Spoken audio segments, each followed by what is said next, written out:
Hoje nós vamos iniciar uma nova série, aproveitar aí o mês de abril para que nós possamos trabalhar um tema que eu gosto muito, fala muito ao meu coração, aproveitar a Páscoa e nós vamos falar sobre esperança renovada, o trabalho de Jesus na cruz do Calvário. Amém?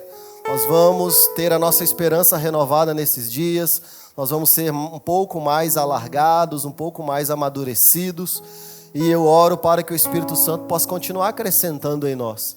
O trabalho da igreja chegar à estatura do varão perfeito, do varão que é perfeito, não é um trabalho de eventos, é um processo, e é de glória em glória, de glória em glória, até que cheguemos a essa estatura de maturidade, e nós sabemos que isso é até o final da nossa vida, irmãos. Enquanto nós respirarmos, enquanto nós estivermos aqui neste lugar, enquanto Jesus não vir com poder e glória sobre as nuvens, nós participaremos desse processo de transformação, de sermos acrescentados, desconstruídos e construídos não segundo a ótica desse mundo, mas segundo a ótica do Evangelho, que é a palavra de Deus. Amém? Então gostaria de começar essa série Esperança Renovada, e eu quero já convidá-los a abrir a Bíblia ou acompanhar conosco 1 Coríntios, capítulo 1, verso 23.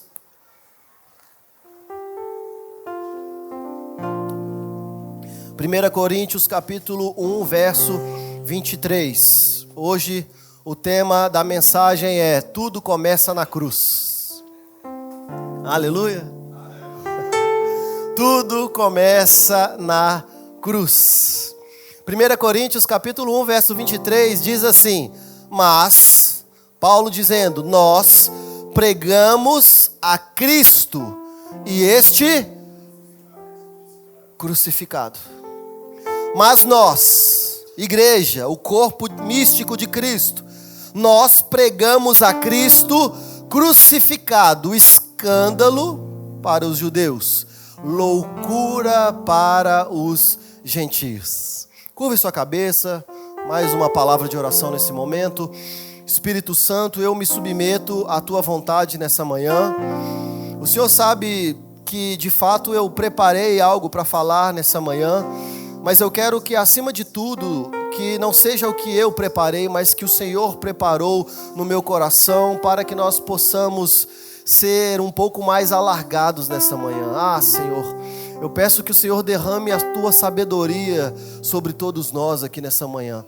A tua palavra nos garante que o Senhor concede sabedoria a todos aqueles que pedem, e nós pedimos, dei-nos sabedoria para que nós possamos aproveitar esse momento aqui de uma forma espiritual, da melhor maneira possível. Em nome de Jesus, eu peço que venha cessar todas as distrações na nossa alma, todas as distrações nesse ambiente, em nome de Jesus, e que a tua palavra tenha soberania sobre as nossas emoções. Nós queremos que o teu Espírito nos conceda sabedoria e revelação por parte do teu Espírito, por parte da tua palavra, em nome de Jesus. Então que não seja a minha voz nessa manhã, mas que continue sendo a sua voz através da minha vida, em nome de Jesus. Em nome de Jesus. Nós acabamos de ler aqui 1 Coríntios, capítulo 1, verso 23, que diz: Mas nós pregamos a Cristo e este crucificado, escândalos para judeus e loucura para os gentios. Quando eu disse que tudo começa na cruz, é um fato. E o que nós precisamos entender é que não existe evangelho sem cruz. Eu sei que hoje muito se ouve sobre um evangelho homeopático, um evangelho onde nós diluímos em doses para a nosso bel prazer. Então hoje, em muitos lugares, não é mais nós que nos adaptamos à palavra de Deus. Em muitos lugares hoje, infelizmente, é a palavra de Deus que se adapta às necessidades locais. Mas Paulo está dizendo, olha, nós pregamos a Cristo e este crucificado. Não existe uma mensagem que nós possamos chamar de evangelho se nós não falarmos sobre cruz. Não existe como nós falarmos de evangelho, não existe como nós falarmos de uma mensagem bíblica, uma mensagem cristocêntrica, se nós não falarmos da cruz. De Gênesis a Apocalipse, todos os autores teológicos, isso é ponto passivo. A cruz é central na mensagem que Deus entregou aos homens. Existe uma centralidade nas Escrituras que fala a respeito da cruz. Eu sei que isso é fora de moda, falar sobre cruz, falar sobre sacrifício, porque como vocês conhecem, muitos vieram desses ambientes. Hoje a ênfase é o seu ministério, o seu chamado, o que Cristo vai fazer no seu casamento, na sua vida sentimental. É sempre nós, todos, correndo atrás de alguma coisa que Deus vai resolver nas nossas vidas. É como se Deus ele fosse mais um meio que nós adquirimos ao longo da nossa caminhada para resolver os nossos problemas. Mas Deus ele não disse que ele resolveria os nossos problemas aqui da terra. Ele disse que a vontade dele era de resolver o nosso problema da eternidade, onde você vai passar a sua eternidade. Deus ele não tem compromisso com as nossas necessidades, ele tem compromisso com a palavra dele. É a palavra dele que vai e não volta vazia, porque ela atinge o objetivo pela qual ela foi liberada. Então não existe uma mensagem que não seja de cruz, a centralidade das Escrituras. E quando nós falamos de cruz, porque para nós hoje é um símbolo até bonito, é um símbolo legal, mas quando nós falamos de cruz, nós estamos falando de sacrifício, nós estamos falando de entrega, nós estamos falando de abnegação, nós estamos falando de mortificação da nossa carne, a morte do nosso eu. Nós estamos falando de considerar o outro superior a nós mesmos. E considerar a vontade e as necessidades do outro mais importantes do que as nossas próprias necessidades. É por isso que Paulo ele vai dizer que essa afirmação, ela é fiel e verdadeira, e eu quero comungar com Paulo nessa manhã. Não existe evangelho sem cruz. Talvez você já escutou um outro evangelho, como Paulo vai dizer lá em Gálatas no 1º capítulo. Um outro evangelho que ele vai dizer, mesmo que nós, os apóstolos, ou um anjo vindo do céu, anunciar uma outra mensagem, que esse seja anátema, porque a mensagem de outro evangelho, ela não abençoa ninguém, mas ela amaldiçoa as pessoas. É maldito aquele que profere e é amaldiçoado aquele que escuta. É por isso que às vezes a gente pensa assim, mas fulano ficou tanto tempo exposto a pregações e não há uma mudança de vida. Será que ele foi exposto ao evangelho? Porque o evangelho é o poder de Deus para a salvação de todo aquele que crê. E durante muito tempo, talvez, nós ficamos expostos a um ambiente religioso, não um ambiente de poder de Deus. Porque um culto que você sai feliz consigo mesmo não é um culto onde há pregação do evangelho e onde há cruz. É por isso que um dos autores que eu gosto, antigos, disse: o culto bom não é aquele que você sai feliz, o culto bom é aquele que você sai triste consigo mesmo. Porque onde há a pregação do evangelho, Cristo e este crucificado, não há a menor possibilidade de nós sairmos felizes com nós mesmos. Não tem como eu ser exposto à palavra, estudar a palavra, eu levantar da minha cadeira naquele escritório e sair feliz como se eu estivesse dando conta de realizar tudo que está escrito, irmãos. Tudo começa na cruz. Por isso a afirmação ela é verdadeira. O evangelho sem cruz, ele é um outro evangelho. Então falar que tudo começa na cruz, muitas vezes não faz muito sentido, porque muita coisa já tinha acontecido. Muita coisa aconteceu na história antes da materialização do sacrifício vicário. Mesmo não entendendo, muitas vezes, nós pensamos que a cruz é até um plano B de Deus. Como se algo tivesse dado errado e o sacrifício fosse um plano B. Mas a afirmação nessa manhã é: o sacrifício nunca foi um plano B. O sacrifício, a cruz, sempre foi o plano A de Deus. Pedro, mas aí nós temos que incorrer em várias perspectivas teológicas. Sinceramente, eu não vim aqui nessa manhã para te explicar o porquê. Eu vim para te falar o que aconteceu. Essa é a minha responsabilidade aqui nessa manhã. Só que sempre existiu uma cruz e sempre existirá uma cruz. Olha o que está escrito lá em 1 Pedro, capítulo 1, versos 18 ao 20. 1 Pedro 18, capítulo 1, versos 18 e 20.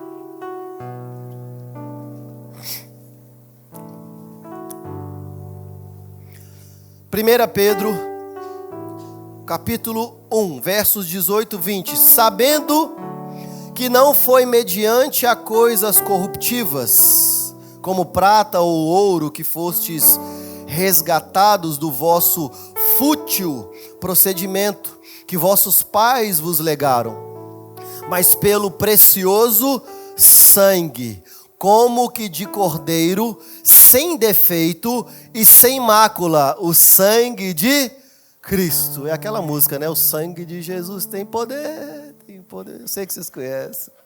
Mas olha o versículo 20. Conhecido com efeito antes da fundação do mundo, porém manifestado no fim dos tempos por amor de vós. O texto não está dizendo que o sangue do cordeiro sem mácula foi derramado só no ano de não sei quanto. Não é no ano de 2025 que as realidades espirituais começaram a valer. Não foi no ano zero, né? Onde houve a separação da história antes e depois de Cristo. O texto está dizendo de forma clara que o Cordeiro, ele foi entregue antes da fundação do mundo, foi manifestado de uma forma material posteriormente, mas que a vontade de Deus nunca foi um plano B, mas a vontade de Deus de sacrifício sempre foi um plano A. Pedro, mas nós não enxergamos isso no Antigo Testamento. Eu vou te mostrar. Mas Apocalipse capítulo 13, versículo 8, diz assim: adorá-los-ão todos os que habitam sobre a terra, aqueles cujos nomes não foram escritos no livro da vida do Cordeiro. Está falando daqueles que vão adorar a besta e a sua imagem, que foi morto desde a fundação do mundo. Então o plano de redenção pelo sacrifício não foi um plano tardio de Deus por causa do pecado, como se isso não fosse uma vontade eterna de Deus. Sempre foi o propósito eterno de Deus. Irmãos, a cruz é uma realidade eterna. Sacrifício faz parte dos desígnios de Deus. Sacrifício faz parte do desejo de Deus.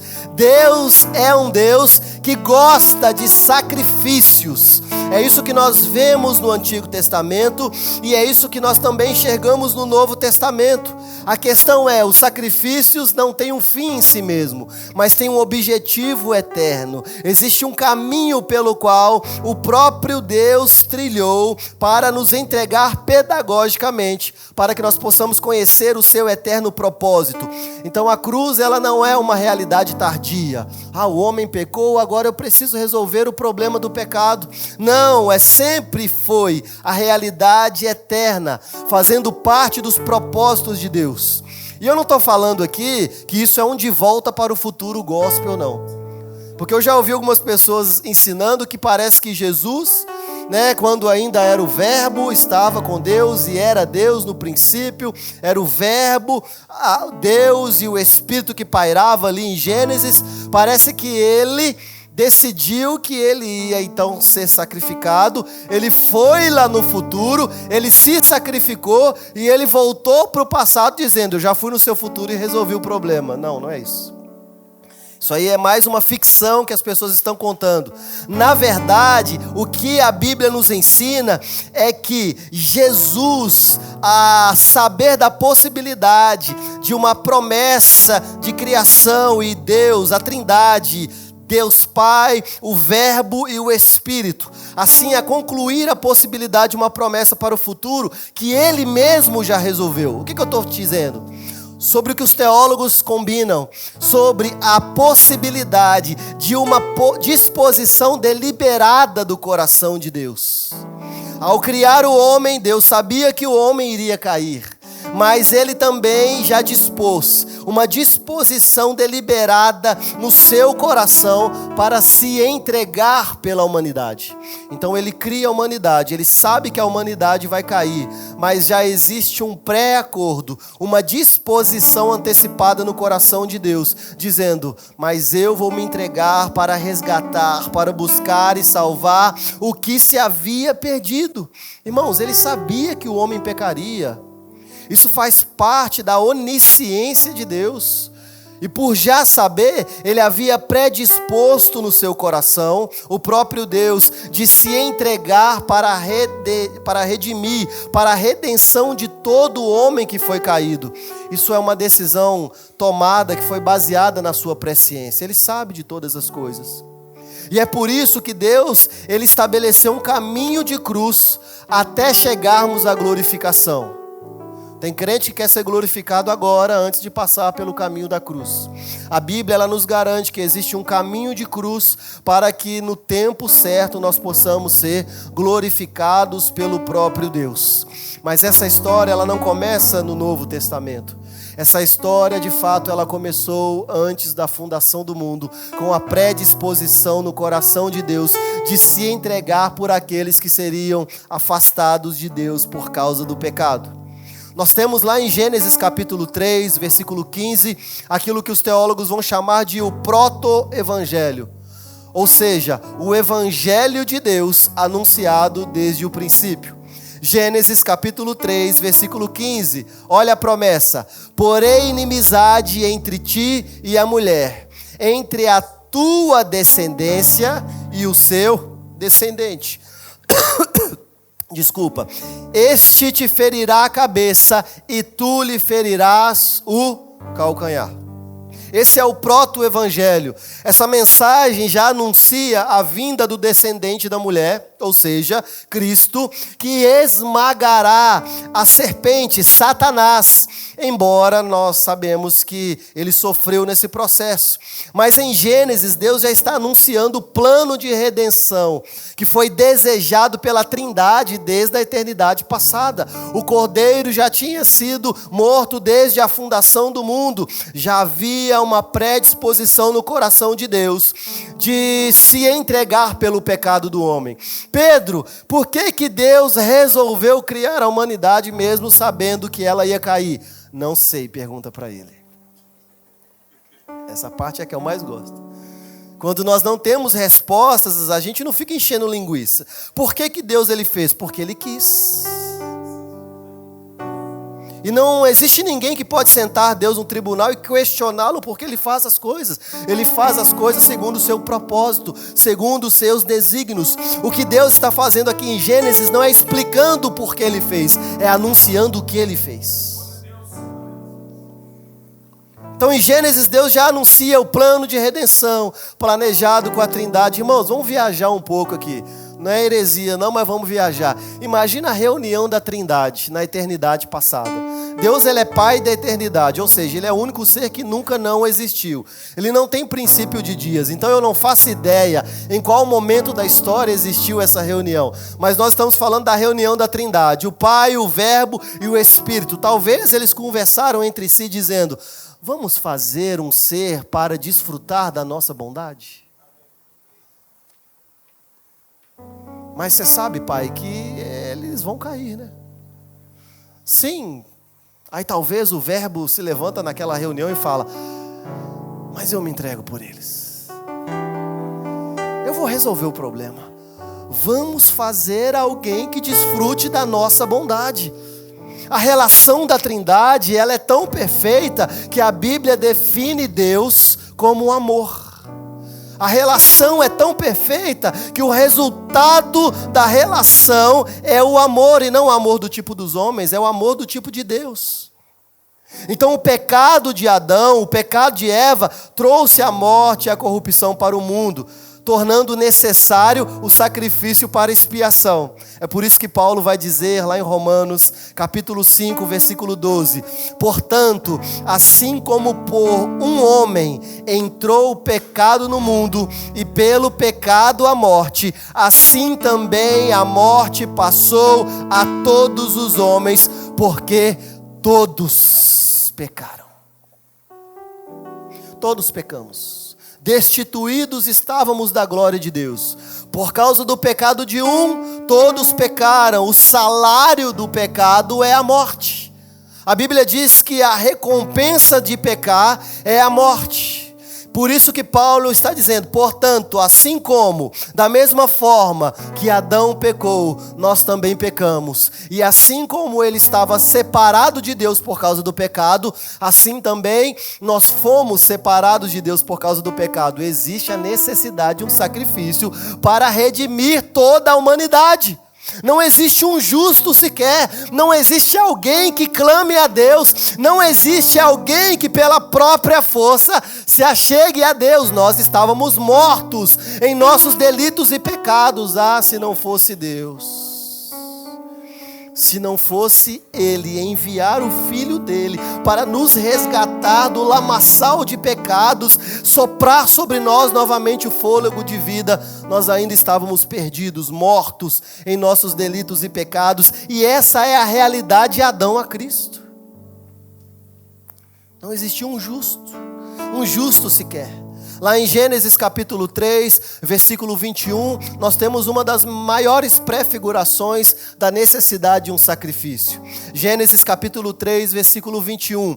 Fez o Senhor Deus vestimenta de peles para Adão e sua mulher e os vestiu. O homem e a mulher pecaram, foram separados de Deus. Deus se manifesta no jardim e ele faz aquela icônica pergunta, alguém que é presciente perguntando, Adão, onde estás? E agora Adão e a mulher estão escondidos por causa da sua vergonha, por causa do pecado, mas aprove a Deus dizer, você não me surpreendeu no seu pecado. Tem gente que pensa assim, nossa, eu decepcionei a Deus, quando Ele te chamou, Ele já sabia que você era ruim. Ninguém pode surpreender a Deus. Isso aqui não é uma fala como alguém que surpreende a Deus. Isso aqui é Deus anunciando a mensagem do Evangelho que foi decidida antecipadamente na eternidade passada. Tanto que Ele não resolve o problema do homem deixando folhas de figueira tampando a sua nudez. Ou Ele não pega uma outra folha qualquer e fala, tome isso aqui para você fazer uma roupa. O texto é claro dizendo, olha, peles foram colocadas sobre Adão e sobre a mulher. Deus cobriu o pecado do homem com um sacrifício. Porque para retirar pele, irmão, de um animal, você tem que derramar o sangue do animal. É um inocente que teve que entregar a sua vida por causa do pecado do homem. Claramente uma prefiguração de um sacrifício já disposto. Ele está dizendo, esses sacrifícios são temporários. Assim como o autor aos Hebreus disse, esses sacrifícios são passageiros, mas todos apontam para um sacrifício perfeito. Todos apontam para o sacrifício do Cordeiro de Deus que tiraria o pecado do mundo. É uma prefiguração, ainda não foi materializado o sacrifício perfeito, mas Deus está dizendo, vocês não me decepcionaram, eu já sabia de tudo desde o princípio. Gênesis capítulo 22, estou discorrendo com vocês no Antigo Testamento, em todos os momentos onde há essa clarificação do Evangelho por intermédio da cruz, que é o sacrifício. Gênesis capítulo 22, verso 8, diz assim, respondeu Abraão para Isaque, Deus proverá para si, meu filho, o cordeiro para o holocausto.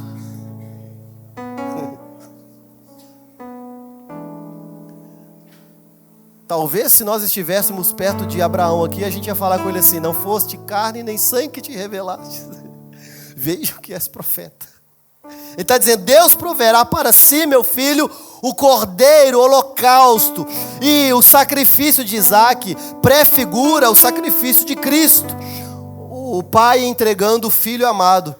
E talvez na nossa ótica, eu sei que talvez você já escutou isso, mas a maior parte das pessoas pensam que Isaac era uma criança nesse lugar de sacrifício. Mas segundo os estudiosos como D.L. Moody, Matthew Henry, João Calvino, entre outros, Isaac ele precisava, para acompanhar o seu pai no sacrifício, ter entre 25 a 37 anos. A gente não está falando de uma criança.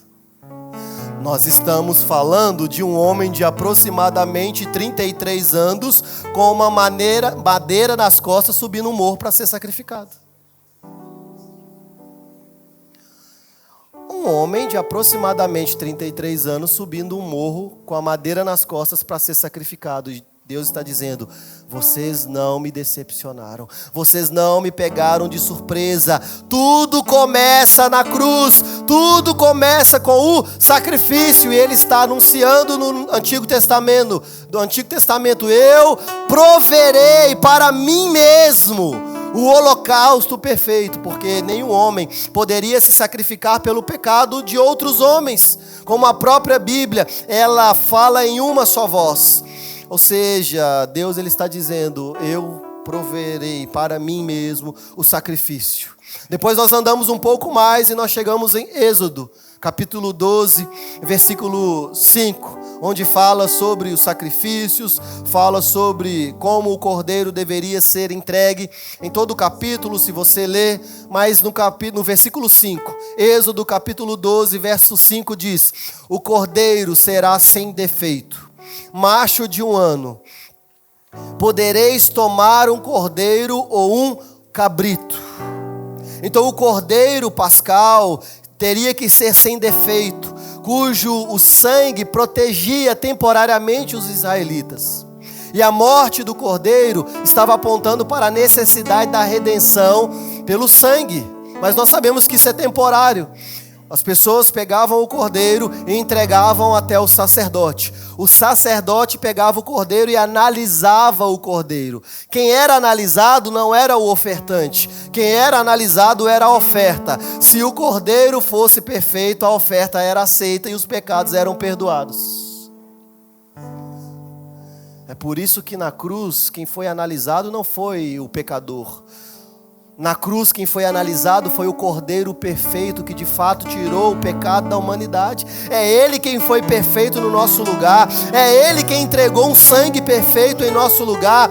Ele se fez pecado, mas Ele não conheceu o pecado, para que todos nós, em Cristo Jesus, sejamos declarados justos, mas não por aquilo que nós fazemos, por aquilo que Ele fez em nosso lugar na cruz do Calvário. O cordeiro pascal, ele é sem defeito. E esse sangue protegeu temporariamente durante um tempo. Mas nós sabemos, está apontando, vai existir um dia onde o precioso sangue do Cristo vai não cobrir temporariamente, mas vai remover de uma vez por todas o pecado. E é por isso que Paulo vai dizer lá em Romanos, não há condenação para aqueles que estão em Cristo Jesus, o nosso Senhor. João capítulo 1, versículo 36, diz assim, e vendo Jesus passar, João está lá batizando para arrependimento de pecados, e ele vê Jesus, aquele que ele estava vindo anunciar, aquele que predisse a respeito do Messias, do Cordeiro de Deus. Mas quando Jesus ele passou, João Batista, que é aquele que a Bíblia diz que dos nascidos de mulher não apareceu ninguém maior do que João Batista, mas o menor no reino de Deus é maior do que João Batista. João Batista é esse interlocutor, é essa ponte, é esse que fala sobre uma realidade do passado, os nascidos de mulher, e sobre a realidade do futuro, os nascidos no reino de Deus. E ele vai apontar dizendo, eis o Cordeiro de Deus que tira o pecado do mundo. O que João Batista está dizendo? Olha, essa é a materialização da disposição da cruz revelada em Cristo Jesus. Aquilo que a Trindade resolveu no passado será materializado na vida do Cordeiro de Deus. o Verbo que se fez carne e habitou entre nós, e vimos a glória do Pai no seu Filho unigênito, o unigênito do Pai. Esse é a materialização da disposição que nós falamos. Primeiro foi a disposição no coração. Eu vou criar, eles vão cair, mas nós vamos nos entregar para redimir, buscar e salvar, expiar o pecado da humanidade. Mas João Batista, ele olha para Jesus e diz: esse é a materialização da vontade de Deus. Ele é o Cordeiro de Deus que tira o pecado do mundo. É como se ele estivesse cantando a mesma canção que Isaías cantou no capítulo 53, dizendo: certamente ele tomou sobre si as nossas enfermidades e as nossas dores levou sobre si, e nós o reputávamos como aflito, ferido de Deus e oprimido, mas ele, o Cordeiro de Deus, foi transpassado pelas nossas transgressões, moído pelas nossas iniquidades. O castigo que nos traz a paz estava sobre ele, e por suas feridas nós fomos sarados. Nós não seremos sarados, nós fomos sarados. A ferida do pecado, ela foi curada do nosso ser a partir do momento que o Cordeiro de Deus tirou o pecado do mundo. E João Batista está dizendo: ele é o Cordeiro de Deus. E não só João Batista ou Isaías com essa profecia no passado apontando para o futuro sobre algo que já aconteceu, uma doideira. Nós também temos Apocalipse capítulo 5, versículo 6 ao 9 dizendo: João, então vi no meio do trono e dos 4 seres viventes, entre os anciãos, de pé um cordeiro, como tendo sido morto. Ele tinha 7 chifres, ou seja, toda a autoridade, bem como 7 olhos, ou seja, ele enxerga tudo, ele vê tudo, que são 7 Espíritos de Deus enviados sobre toda a terra. A plenitude da divindade habita nele. Veio, pois, e tomou o livro da mão direita daquele que estava sentado no trono. Quando tomou o livro, os 24 seres viventes e os 24 anciãos prostraram diante do Cordeiro, tendo cada um dele uma harpa e uma taça de ouro cheia de incenso, que são as orações dos santos. Entoavam um novo cântico dizendo: digno és de tomar o livro e de abrir os selos, porque foi morto e com o teu sangue compraste para Deus todos que procedem de toda tribo, toda língua, todo povo e toda a nação. Irmãos, João, ele já viu a realidade do trono do Cordeiro.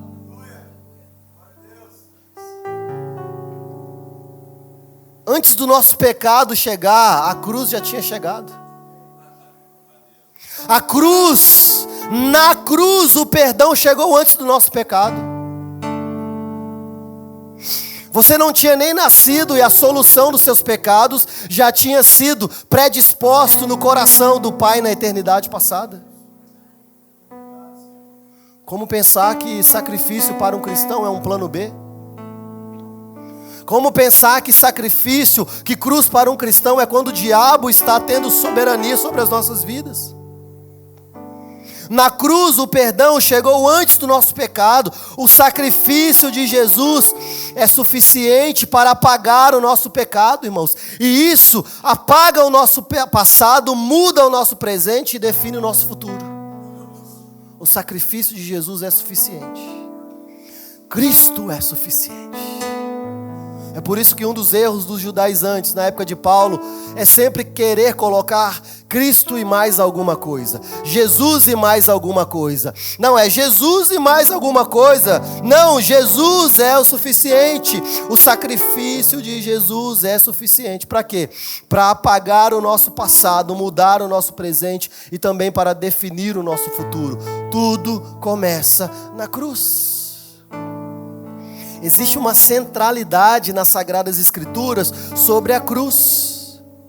E por que muitos diluem essa mensagem do Evangelho? Por que muitos não falam mais sobre a cruz?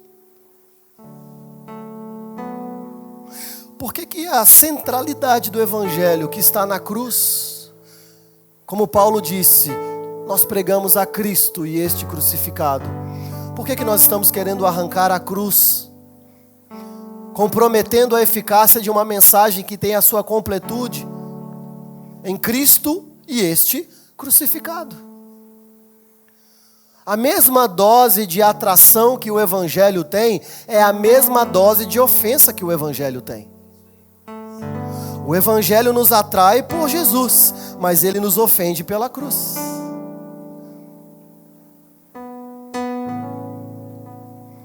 Mas a gente não gosta de ser ofendido.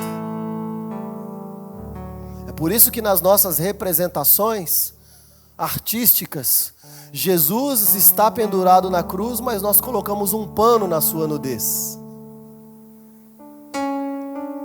O único lugar que não tinha que ter nada é aquele que nós cobrimos. Porque a vergonha explícita, ela nos ofende.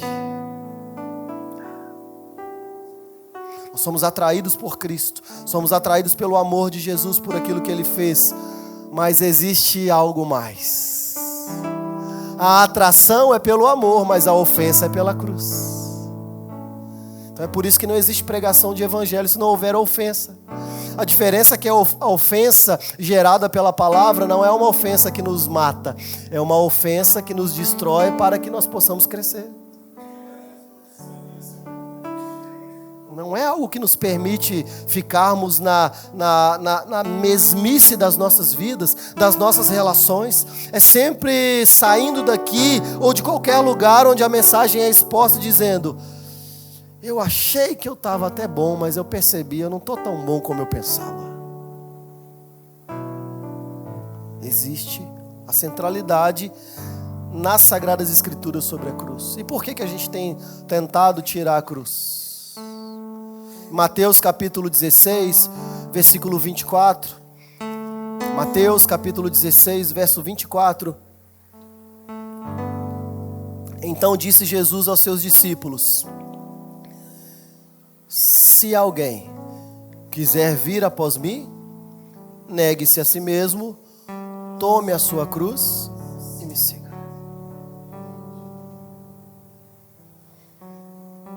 Então existe um chamado de Jesus para aqueles que querem ser seus discípulos. Nós passamos aí pela série Atos Cristãos e nós falamos sobre discipular, sobre quem é o discípulo e quem pode ser discipulador.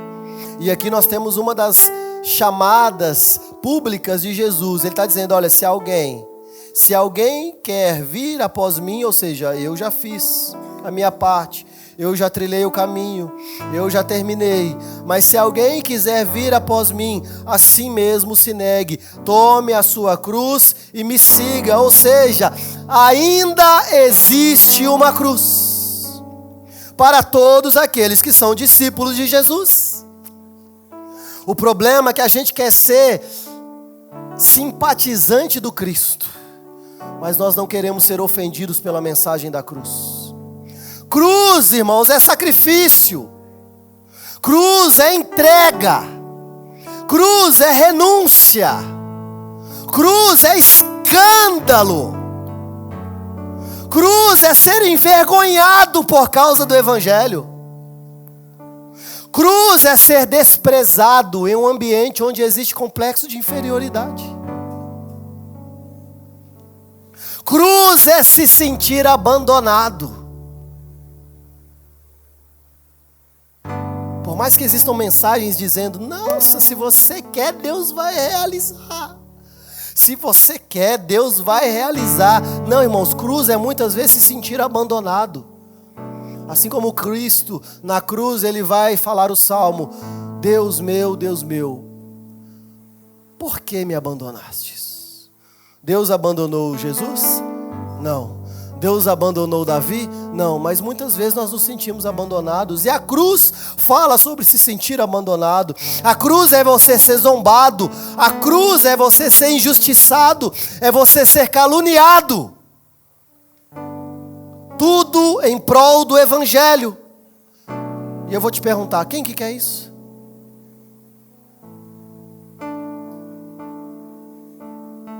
Sendo que todos nós estamos em si mesmados. A gente quer chegar inteiro no final da vida.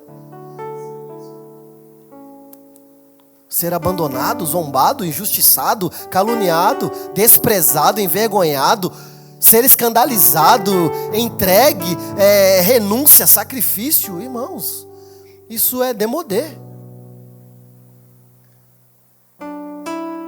Será que nós temos carregado a nossa cruz como um cordeiro que vai calado para o sacrifício, ou nós estamos andando como um porco que vai gritando para o matadouro? Está fazendo barulho demais, está gritando demais. O Cordeiro de Deus foi calado, porque ele sabia qual era o intuito, o propósito do seu sacrifício. Está gritando demais porque você não entendeu ainda qual é o propósito da sua cruz. Está querendo se justificar demais, falar demais. A gente não age como cordeiro, a gente está agindo como porco.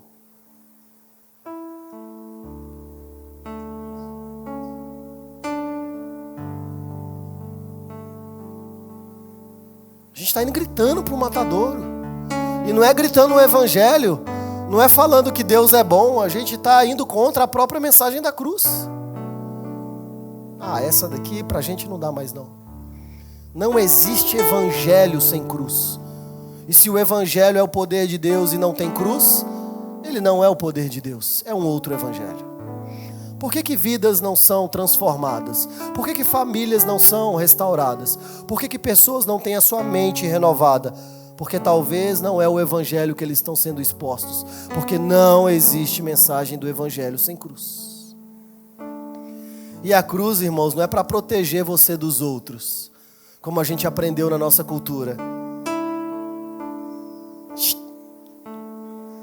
A cruz é para proteger os outros de você. Porque quando nós subimos para a cruz, nós nos entregamos a nós mesmos. E a nossa carnalidade, ela vai ser morta. Então eu vou parar de falar mal dos outros, ou seja, eles estão protegidos de mim porque eu estou na cruz. Eu vou parar de julgar os outros porque eles estão protegidos de mim porque eu estou na cruz. Então, cruz não é para proteger você dos outros, cruz é para proteger os outros de você. A cruz é para proteger você de você mesmo.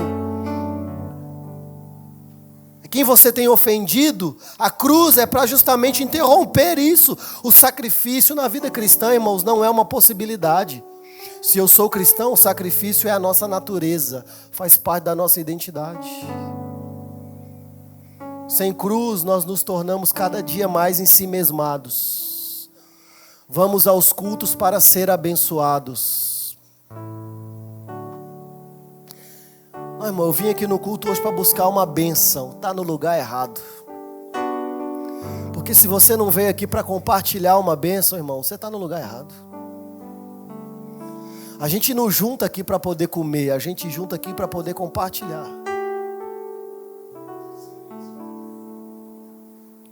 Sacrifício na nossa vida não é uma possibilidade, é a nossa natureza, é a nossa identidade. Então, sem cruz, nós nos tornamos ensimesmados. É a minha vida, é o meu chamado, é o meu ministério, é a minha vida, é tudo, é a minha empresa.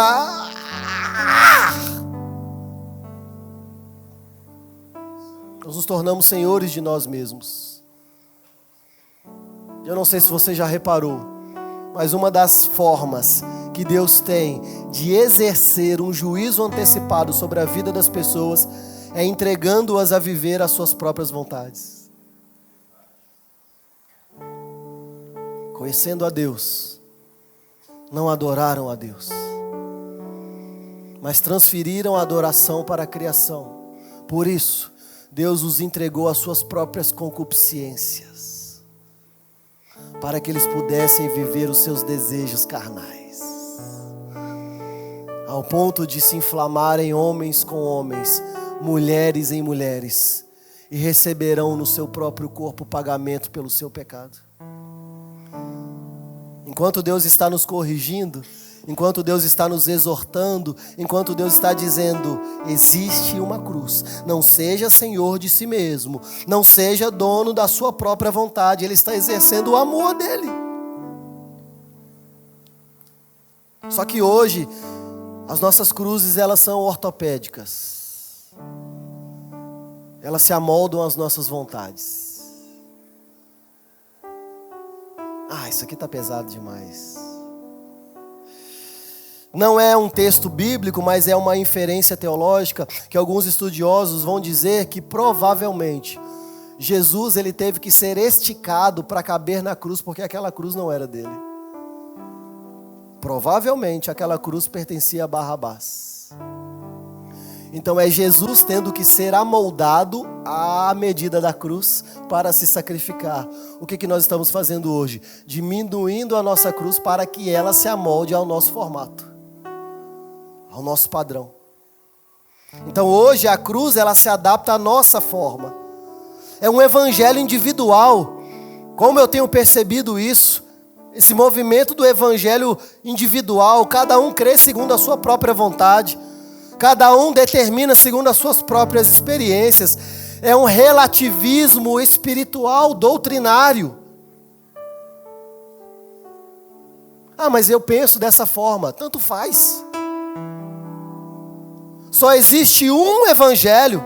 E não existe evangelho sem sacrifício. Outros não aceitam a suficiência de Cristo no sacrifício. Porque quando nós dizemos o sacrifício de Jesus, ele é suficiente, automaticamente eu estou denunciando a minha incompetência. Quando eu digo assim, olha, Jesus é suficiente, eu estou dizendo, eu sou insuficiente. Quando nós apontamos para o Cristo e dizemos, o sacrifício dele foi perfeito, nós estamos dizendo, nós sempre fomos imperfeitos. A nossa justiça fede para Deus.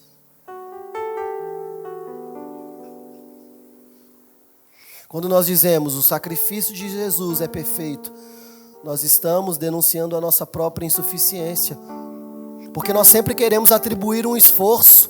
É Jesus e as minhas orações. É Jesus e o meu jejum. É Jesus e a minha campanha da sexta-feira forte, santa, poderosa. Quantas vezes eu escuto os irmãos falar assim, isso aconteceu porque eu paguei um preço. Dá vontade de falar assim, Jesus está de novo entre nós. É uma teofania. É uma materialização novamente. Que preço é esse que você pagou, irmãos? É porque nós estamos constantemente querendo colocar o nosso esforço ao sacrifício de Jesus. Então se eu falo assim, olha, o sacrifício de Jesus é suficiente, eu estou dizendo, eu não sou o suficiente. Mas se eu coloco a minha força juntamente com aquilo que Jesus fez, eu estou dizendo, Cristo é insuficiente. E esse problema já é antigo na igreja. Na época de Paulo, os judaizantes já ensinaram isso, falando, não, a gente até pode seguir Jesus, a gente até acredita que Jesus é o Filho de Deus, mas nós precisamos continuar obedecendo à lei de Moisés. Então é Cristo e mais alguma coisa. Cristo é suficiente, nós somos insuficientes. Então quer dizer, Pedro, que eu não devo orar? Você não ora para, você ora como resposta àquilo que ele já fez. Você não jejua para mudar o coração de Deus, você jejua para deixar de ser carnal.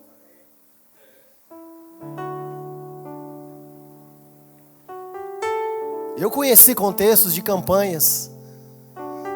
Tinha que ir 7 quartas-feiras abençoadas, santas, poderosas, e nós recebíamos a vassoura ungida para varrer os pecados da humanidade.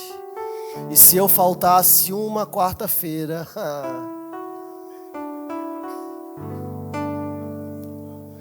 eu vou ter que esperar a próxima campanha agora, porque não vai dar.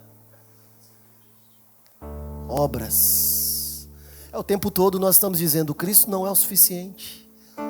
E o que a Bíblia está dizendo, existe uma cruz. E esse sacrifício, ele é o sacrifício segundo a perspectiva bíblica. Nós não temos participação na salvação, nós não temos participação na obra vicária.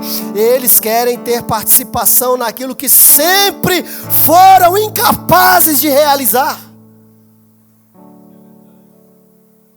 Nós mudamos o sentido, o propósito do sacrifício. Queremos sacrificar ao outro. Mudamos versículos bíblicos.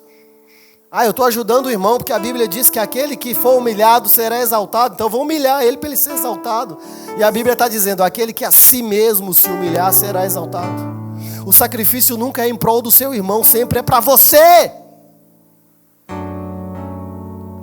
É sempre falando do nosso eu, da nossa carnalidade, das nossas vontades. Mas a gente tem mudado o sacrifício. O sacrifício agora ele virou a um objeto, algo para que nós possamos receber, inclusive coisas materiais, bênçãos materiais. Agora muitos são analisados se são uma igreja bíblica, se dá certo. Eu já escutei isso de boca de várias pessoas. Mas você não concorda com lá? Não, mas lá está dando certo. E daí, irmãos? Dar certo é sinônimo de evangelho onde? Jesus está reunido e tem gente demais perto dele. Ele olha para aquela multidão e deve ter pensado assim, não, aqui tem muita gente. Eu vou endurecer um pouco esse discurso. Eu sou o pão vivo que desceu do céu. É como se ele tivesse falado assim, agora vocês vão ter que me engolir. Os nossos pais morreram no deserto. Eles viram o maná, comeram o maná, mas morreram no deserto. Mas agora eu sou o pão vivo que desceu do céu. A Bíblia diz que muitos olharam e falaram, esse discurso é muito duro, não vai dar pra gente. E não contente, ele ora para os discípulos e fala, e vocês? Vocês vão ficar, vocês vão sair, o que vocês vão decidir? Nós mudamos o sentido do sacrifício, começando a dizer que se eu começo a dar certo materialmente, eu estou de acordo com a vontade de Deus. Irmãos, o que nós estamos fazendo, mudando o propósito do sacrifício, é roubando a glória do Cordeiro e colocando no pecador. Eu vou lá naquela igreja lá, porque lá tem um pastor abençoado lá, que ele fala a minha vida, vai e não volta mais. Some. Você será cobrado de acordo com o que o Evangelho diz, irmãos. Não de acordo com os nossos excessos de zelos que nós temos e nós quebramos as doutrinas várias vezes. Roubamos a glória do Cordeiro e colocamos em homens que são falhos, pecadores. E a cruz, ela denuncia o quanto você e eu somos asquerosos em nossos pecados. Ao ponto da Bíblia falar que a nossa justiça, ela fede diante de Deus. Mas como eu disse, graças a Deus não parou por aí. Porque o nosso perdão chegou antes do nosso pecado. Irmãos, ainda existe uma cruz. Em 2026 ainda vai existir uma cruz. Em 2030 ainda vai existir uma cruz. Lá em 2050 ainda vai existir uma cruz. Deus não quebra os princípios que Ele estabeleceu por ninguém. Sacrifício não é plano B, sacrifício é plano A. É por isso que João, quando ele olha, ele diz que ele vê um cordeiro.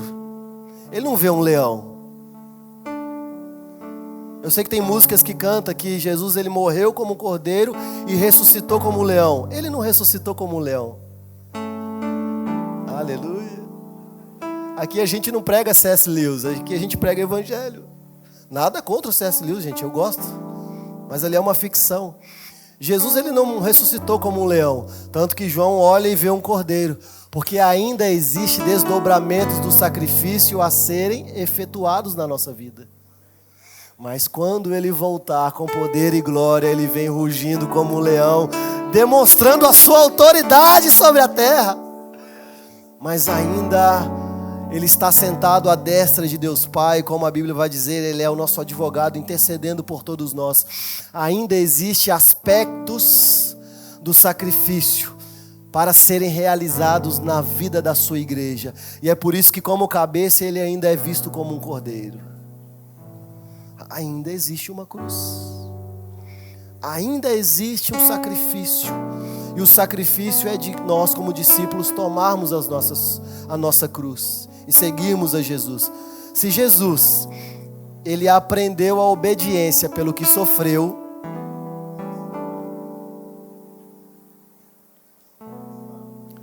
Jesus aprendeu a obediência pelo que sofreu, se tornando sacrifício por muitos. Ele abriu um caminho e ele disse: venham após mim. Não cai na lábia desse povo, não. Não existe evangelho sem cruz. Não existe vida cristã sem sacrifício, sem renúncia. É por isso que tudo começa na cruz. É o propósito eterno de Deus. Olha o que Martinho Lutero disse: quando olho para a cruz, vejo o amor de Deus revelado em toda a sua glória. Cruz é a prova de que Deus me ama, apesar da minha pecaminosidade. A cruz, ela não é apenas um símbolo de sofrimento, mas é também um símbolo de vitória. Cristo venceu o pecado e a morte e o diabo na cruz. Nós vamos falar isso nos próximos domingos. Então é o jeito de Deus amar, irmãos, é te crucificando. Glória a Deus. É o jeito dele nos amar, ele vai nos livrar de nós mesmos. Porque nós estávamos mortos em nossos delitos e pecados. João Calvino diz: a cruz de Cristo é fonte de toda a nossa esperança.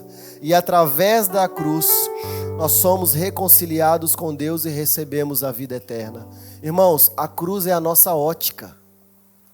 Imagina um cristão que fala por intermédio da cruz, que vive por intermédio da cruz, que enxerga por intermédio da cruz, como se fossem lentes sobrepostas. O Evangelho são as nossas lentes sobrepostas e nós enxergamos a partir do Evangelho. Eu até penso, imagina se essa cruz fosse literal, talvez nós levaríamos mais a sério. É através da cruz que nós somos reconciliados com Deus e recebemos a vida eterna. Jonathan Edwards, ele diz: a cruz é o centro de toda a história. Tudo o que aconteceu antes apontava para a cruz, e tudo o que acontece depois flui por intermédio da cruz. Charles Haddon Spurgeon diz o seguinte: a cruz é o livro onde nós aprendemos a amar. Se você não consegue amar, vá até a cruz e veja o amor de Deus por você.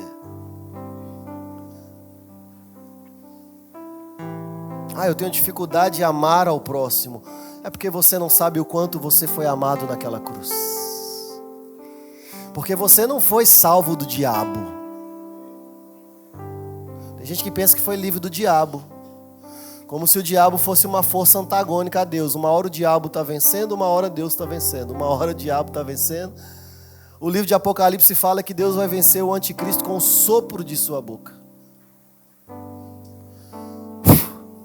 Próximo. E o povo achando que o diabo é diabo de Deus, foi Deus que criou, né? Como se a gente tivesse... Não, irmãos. Nós não fomos salvos do diabo. Nós fomos salvos da ira de Deus que vai recair sobre as nações que vivem em iniquidade. E é por isso que a Bíblia diz: ai daqueles que caírem nas mãos de um Deus irado. Melhor que não tiver. Mas graças a Deus por Jesus. Porque aquela ira que deveria recair sobre nós foi derramada sobre Jesus na cruz do Calvário. E esse nunca foi um plano B. Sempre foi o plano de Deus, o plano de redimir, de buscar e salvar o que se havia perdido. Como eu disse no começo dessa pregação, a questão não é explicar o porquê, é dizer como aconteceu. Deus, ele não tem planos, ele tem um único plano, de fazer convergir em Cristo todas as coisas, tanto as do céu, na terra e debaixo da terra, para que ao nome de Jesus todo joelho se dobre, toda língua confesse, todos digam que Jesus é o Senhor, para a glória de Deus. Essa é a vontade de Deus, de criar, de estabelecer um povo, para que possam desfrutar da sua bondade. Irmão, Deus é bom, irmãos. Deus é bom o tempo todo. A questão é que ainda existe uma cruz, e nós não podemos desprezar o sacrifício, porque para a glorificação existe um caminho da cruz.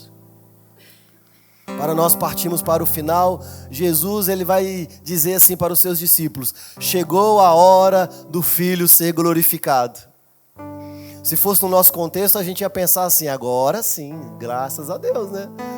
Já, né? Se Deus, ele dá luta para os melhores soldados, ele me confundiu com o Rambo, porque eu só passo coisa errada, agora nós vamos ser glorificados.